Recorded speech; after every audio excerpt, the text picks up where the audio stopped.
Salut gang! Hey, on continue à faire le tease pour le Salon du Livre de Montréal, jour 2. Donc, hier, on parlait de ZMTL, la série. On va parler un petit peu plus du 2, parce que, bon, le premier, ça fait quand même 4 ans qu'il roule, et est toujours aussi populaire, soit dit en passant. Et d'ailleurs, il y a même des gens qui ont pleuré à la fin, tellement que, bon, c'était super bien écrit, hein, quand même. Il n'y a pas juste de l'horreur, il y a un peu de drame, quand même. Et donc, dans le 2, nos survivants vont se trouver un autre groupe, un deuxième groupe, à l'hôpital Maisonneuve-Rosemont. Et si, de prime abord, ils vont penser que, mon Dieu, si l'armée est sur place, c'est que tout va bien, ils vont déchanter assez vite parce qu'ils vont se rendre compte que de l'autre côté, ils sont aussi dans le trouble.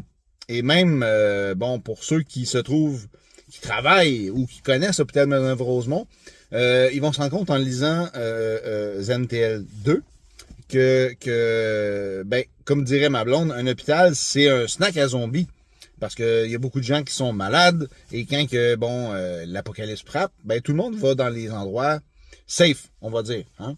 Donc un hôpital, c'est un endroit qui est très très rassembleur, mais quand il y a des gens infectés, ça vire assez mal rapidement.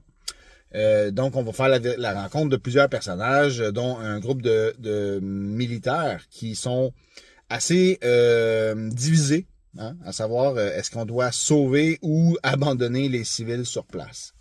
Donc, celui-là se passe encore en 2 jours. C'est quand même assez, un petit peu plus dark, un petit peu plus sombre, plus d'action.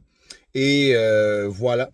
Et donc, demain, je vais vous parler de ZMTL 3, le dernier qui est sorti. Qui se passe lui en 4 heures. Fait que à demain!